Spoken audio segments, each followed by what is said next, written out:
ስኬት ዝም ብሎ ከሰማይ የሚወርድ ዱብዳ አይደለም፣ ምትሃት አይደለም። የምትዘሩት የዘራችሁ አይነት ነው። መጨነቅ ያለባችሁ ስለምታጭዱት ነገር ብዛትና አይነት ሳይሆን ስለምትዘሩት ዘር ነው መጨነቅ ያለባችሁ። እግዚአብሔር አምላክ ያከበሩትን ያከብራል፣ የናቁትንም እንዲሁ ይንቃቸዋል። እግዚአብሔር ከቅኖች ጋር ቅን ነው፣ ከጠማሞች ጋር ጠማማ ነው። ምን ማለት ነው? አንዱ ፀሐይ ቅቤውን አቅልጦ ጭቃውን አድርቆ ማለት ነው። እግዚአብሔር ከቅኖች ጋር ቅን ከጠማሞች ጋር ጠማማ ነው ሲል መጽሐፍ ቅዱስ ከቅኖች ጋር የነበረውን ሰብስታንስ ቀይሮ ከጠማሞች ጋር ሌላ ሆኖ አይደለም። ያው ለቅኖች ቅን የሆነ የእግዚአብሔር ማንነት ለጠማሞች ደግሞ ጠማማ ይሆናል። እንዴት? አንዱ ፀሐይ ቅቤውን አቅልጦ ጭቃውን አድርቆ እንደምታዩት ማለት ነው። መዝራትና ማጨድ የሚለው የእግዚአብሔር ቃል ለገንዘብ ለጨላ ይለዋል አዲሱ ትርጉም። የተቀመጠ ጉዳይ ብቻ አይደለም። መዝራትና ማጨድ ክረምትና በጋ ሳይቆራረጡ ሳይቋረጡ የሚኖሩ ስርዓት እንደሆኑ መጽሐፍ ከተናገረ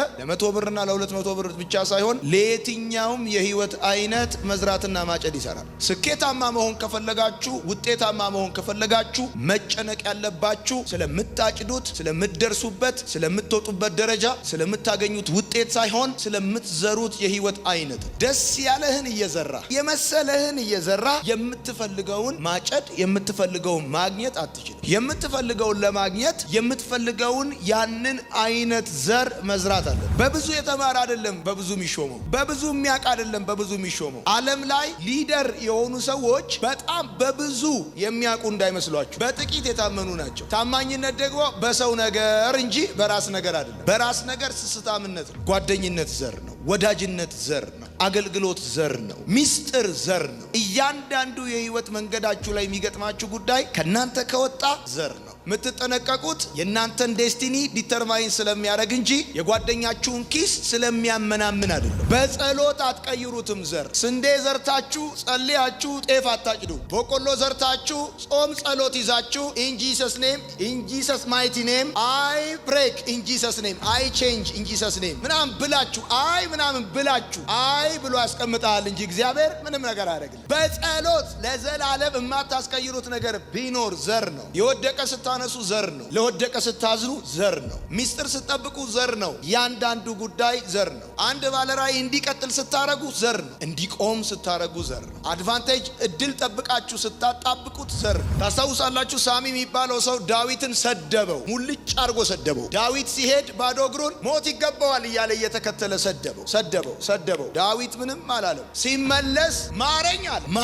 ማረኝ ይቅር በለኝ ብሎ ዋለ። ሊሞት ሲል ግን ይሄ ሰውዬ ሰድቦኛል አለ። ከነሽበቱ መቃብር እንድታወርደዋል። ዘር ነው። እያንዳንዱ ነገር ዘር ነው። ይቅርታ ልጠይቅበት ትችላለህ፣ ዘሩን ግን ልትቀይረው አትችልም። ሰውየው ይቅር ሊል ይችላል፣ ሊተው ይችላል፣ ወዳጅነታችሁ ሊቀጥል ይችላል። ዘር ግን ዘር ነው። ዳንኤል ይሄ ሰው የታመነ ነው፣ እንከን የማይገኝለት በደል የሌለበት ሰው ነው። እነዚህ 119ኞቹ አብረውት የሚሰሩ የሥራ ባልደረባዎቹ ናቸው። 119ኞቹ በዳንኤል ላይ ጓደኝነትን ተጠቅመው ስህተት ለመፈለግ በጣም ቀላል። ምክንያቱም ጓደኝነት ስህተት የሚታወቅበት ምቹ መድረክ ነው። ጓደኝነት በቀላሉ ለምሳሌ ከማንኛውም ሩቅ ካለ ሰው ይልቅ የኔ ጓደኛ የኔን ስህተቶች ያውቃል፣ ውሎዬን ያውቃል፣ ንዴቴን ያውቃል፣ ራቁቴን ያውቃል፣ ደስታዬን ያውቃል፣ ሙላቴን ስበሳጭ ያቀኛል። ጓደኝነት ማለት ለስህተት ኦፖርቹኒቲ ማለት ስህተት ለማወቅ ድካም ለማወቅ እድል ማለት ነው። ጓደኝነት ማለት ሌላ ምንም አማርኛና ትርጓሜ የለውም። ስለዚህ እነዚህ ሰዎች ከዳንኤል ጋር ይሰራሉ ማለት በሚገርማችሁ ሁኔታ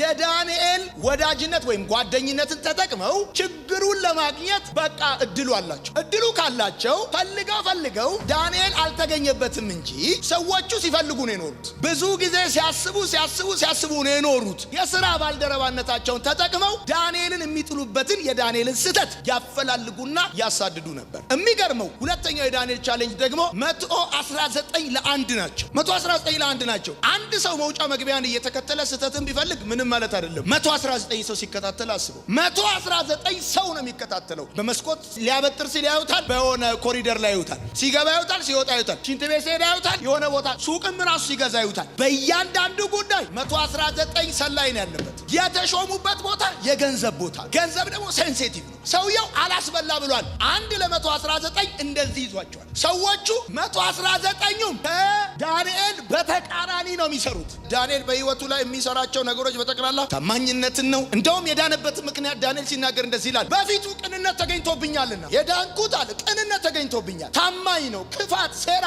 አርጎ አቅም ስለ ቅንነቱ ንጉሱ ራሱ መስክሮለታል። መልካምነቱን መስክሮለታል። ከ120ዎቹ መካከል 3 ተደርገው ሲመረጡ 3 የሚባለው ስልጣን ለስልጣን አስቸጋሪ ነው። ምክንያቱም 3ቱም እኩል የዲሲሽን አውቶሪቲ ወይም ፓወር ነው ያላቸው። 3 ጎደሎ ቁጥር ንጉሱ የመረጠው ጎደሎ ቁጥር ይባላሉ እንጂ ውሳኔ ላይ ደርሱ። አደገኛ አደረጃጀት ነው ያደራጀባቸው። እሱ ብቻ አይደለም፣ ከ3ቱ 2ቱ የዳንኤል ባላንጣ ናቸው። በከፍተኛ ሁኔታ መጥተው ከዳንኤል ጋር አብረው የተመረጡት 3ቱ የዳንኤል ባላንጣ ናቸው። ስለዚህ ለ2 ተደራጅተው በሐሰት ሊከሱት ከታች እስከ ላይ ተደራጅተውበታል። ሰውየው ጠዋትና ማታ ይቆፍራሉ። እንዴት እንደሚጥሉት፣ እንዴት እንደሚገሉት፣ እንዴት የአንበሳ ጉድጓድ ውስጥ እንደሚከቱት፣ እንዴት መሞት እንዳለበት፣ እንዴት መነቀል እንዳለበት ያሰራሉ። በዚህ የሴራ አሰራርና ስርዓት ነው እንግዲህ አስበው አውጥተው አውርደው ሲፈለግና ሲታጣ ዳንኤል የማያቋርጠው ነገር ቢኖር ጸሎት ነው። ስለዚህ ጸሎት የሚባል ነገር እንዳይደረግ ብለው ለንጉሱ ፕሮፖዛል አስገቡ። ዳንኤል እንደተለመደው ሲጸልይ ተያዘ። ሲያዝ የአንበሳዎች ጉድጓድ ተጣለ። በደንብ አድርጋችሁ እንግዲህ አስቡ። እነዚህ ሰዎች በዳንኤል ላይ የዘሩት ዘር የአንበሳ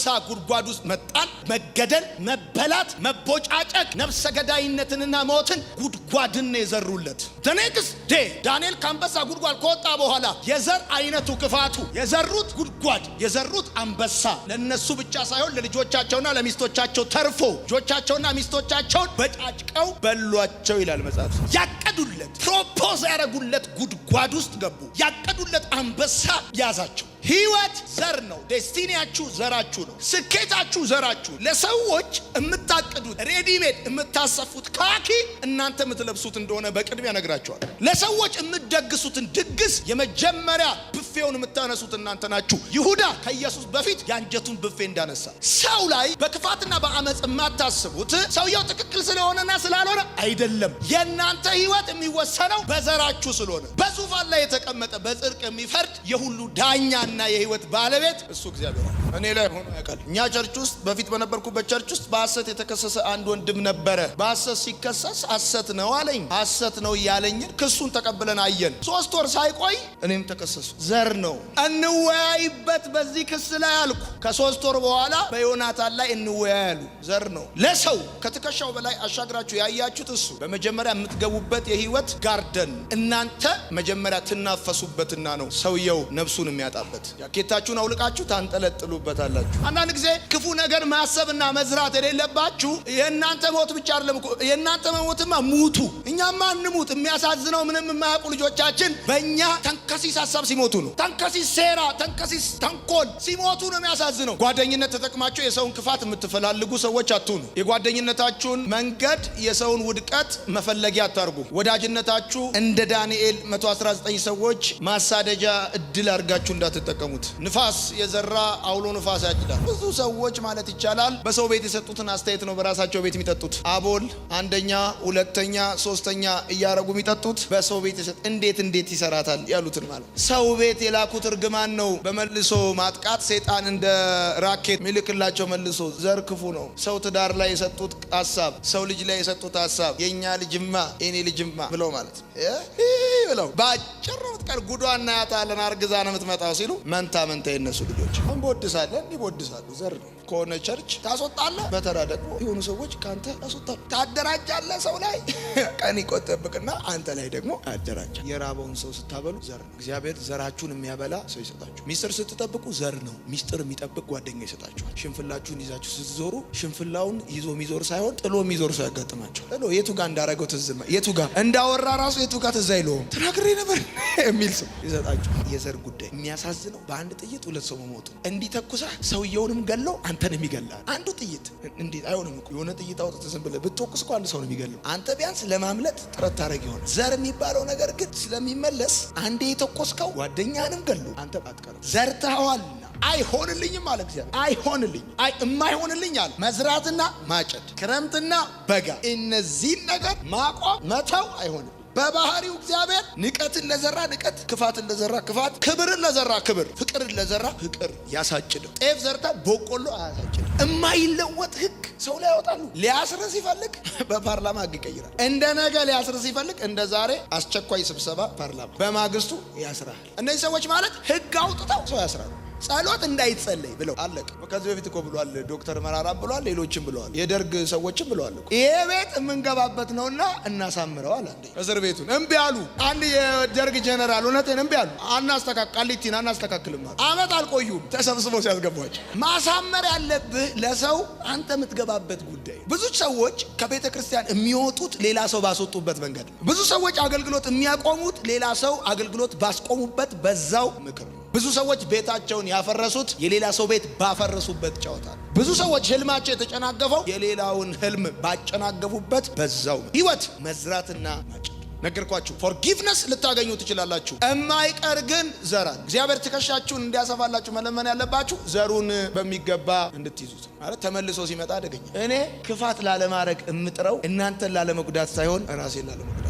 መርሁን የሚያከብሩት ሲከብሩ የሚንቁት ወይም የሚጥሉት ይከስራሉ። ለአንዳችን የተለየ ሰይጣን የለብንም። እኩል ሰይጣን ያለብን፣ እኩል ሰይጣን አለብን። እኩል ሰይጣን የሚለየን ዘራችን። እመኑኝ የጸጋ ስጦታ ልዩነት እንደማያመጣ ጸጋ ስጦታ ኢቭን እውቀት ልዩነት አያመጣ። መሪ ያደረጋችሁ ከዚህ በፊት ስናገር ሰምታችሁኛል። ዳዊት ሳኦልን አግኝቶ ሳይገለው ተወው። ሰውየው እኮ ታውቃላችሁ የመጨረሻ አርጅቶ የምታሞቀው አቤት ተቀጠረለት ቆንጆ በስንት ዓመቱ ወጣት ልጅ ተቀጥሮ እየሞቀው ነው የሞተው ዳዊት። መጽሐፍ ቅዱስ ሲናገር ለደግ ሰው አልጋውን ያነጥፍለታል እንደሚል የክፉ ሰው ሞቱ የውሻ ሞት ነው የሚለው። ውሻ መንገድ ላይ ነው የሚሞተው። አራጣ ያበደሩ ሰዎች በአራጣ አበዳሪዎች ተበልተዋል። የሰው ቤት የበተኑ ሰዎች ልክ እንደዚህ የሰው ቤት እንጀራ ላይ አፈር በትነው ቤታቸውን ባምቦ ድንጋይ ያጠሩ ሰዎች እነሱ ሲሞቱ ልጆቻቸው በሲሊፐር አስፋልት ላይ ወጥተዋል። ለዛው የወንዶ ጫት ወይም የሐረር ጫት ቢቆሙ እኮ ጥሩ፣ በለጬ እኮ ቢቆሙ ጥሩ ጩጬ የሆኑ ነበር። ጫቱን ሳይሆን እንጨቱን ነው የሚቀሙት። ሰው የጣለውን ገራባ ነው የሚቀሙት። ለልጆቻቸው ተርፈው ለሚስቶቻቸው ተርፈው። ውጤት የላብ ስራ አይደለም፣ የዘር አይነት ነው። ማንዴላ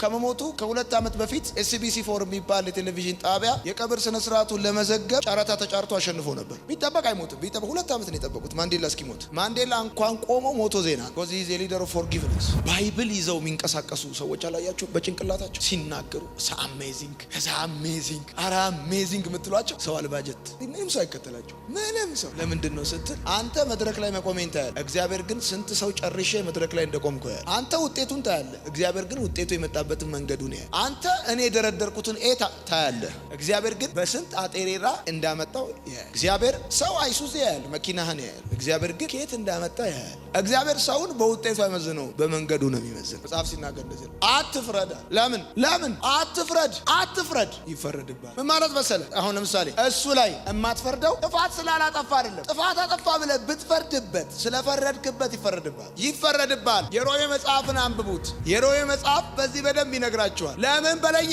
እግዚአብሔር ሁሉን ይሰጣል፣ ወንበሩን ግን አይሰጥም። የፍርድ ወንበር የሱ ብቻ። ሰውየው ሰርቆ እግዚአብሔር ሲፈርድበት አንተ ሌባው ላይ ፈርደ ይፈረድብሃል። ለምን? የፍርድ ወንበር የእግዚአብሔር ብቻ ስለሆነ። ጓደኝነታችሁን ለማገዝ እንጂ ለማገት አትጠቀሙበት። ብዙ ሰዎች ያግዙኛል ብላችሁ ስታስጠጓቸው ያግቷቸዋል። ለሰው ስፍራ ከሰጣችሁ ካስተኛችሁ እግዚአብሔር ስፍራ ይሰጣችኋል፣ ያስተኛችኋል። ሰው ካስቀጥላችሁ ያስቀጥላችኋል። እነዚህ ሰዎች ይሰጣቸዋል። በቃ አለቀ እንጂ ወደ ሰሜን ነው የሚጸልዩት። ስለዚህ አይከለክላችሁ።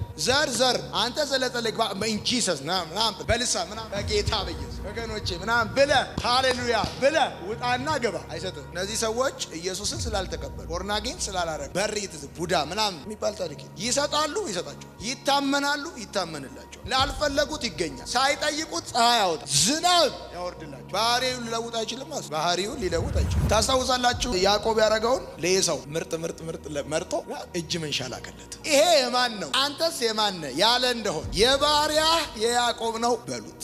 እየመጣ ነው በሉት። እጅ መንሻ አስቀድሞ ላከለት። ኤሳው 400 ወታደር አስከትሎ ኤሳውን አስቡት። እኔ ኤሳው እንደዚህ ሳስበው የሆነ ጸጉራም አብድ ዳምፔል የሚያነሳ ገና ስታየው ያዕቆብ ገና ሲያየው 99 ትናንሽ ነው የሚሆነው በፊቱ። እንደዚህ እኮ ነው ያለው። ፊትህን ማየት አለው ኤሳውን ያዕቆብ የእግዚአብሔርን ፊት እንደማየት ነው። ምን ማለት ነው? ተራሮች በእግዚአብሔር ፊት እንደሚቀልጡ ያዕቆብ በኤሳው ፊት ይቀልጣል። ክብር በቃ ይዘምረ ዝም ብሎ የሚዘምረው።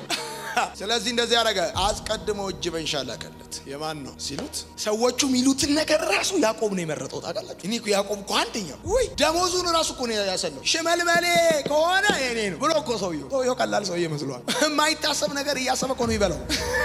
ጥቁርና ጥቁር ተጋብተው ነጭና ጥቁር ተጋብተው ወይ ጥቁር ወይ የሆነ ነገር ይወልዳሉ። ሽመልመሌ ይወልዳሉ እንዴ? በግ አይቶ የጎመዣውን ይወልዳል። ሰውየው እኮ የሚገርም ሰው። እንደዚህ ያለ ስትነግሩት አላቸው ይሄ የማን አንተስ የማን ብሎ ያላችሁ እንደሆነ አንብቡት። ቃሉ የባሪያ የያዕቆብ ነው። የባሪያ ሲመለስ ምን ያመጣል? ከፈለገ ይሄን ይቀበል፣ እምቢ ካለ ምናምን አይደለም ያለው ሰውየው። ያውቃል እንዴት መቀጠል እንዳለ። የሚልከው ነገር የሚቀጥለውን ነገሩን እንደሚሰራ ያውቃል። ልኩት ነገር ዝናብ ሆኖ ተመልሶ ይመጣል። ሰው ሲደክም ያሳዝናችሁ፣ ስትደክሙ እንዲታዘንላችሁ። እኔ አውቃለሁ። ለምሳሌ ጨርጋጅ አገልጋይ ጨርጋጆች፣ ሞላጫ፣ ሞልፋጣ፣ ልጋጋም፣ ላጫ ምናምን እያሉ የተሳደቡ አገልጋዮች ተደብቀው ኖረዋል።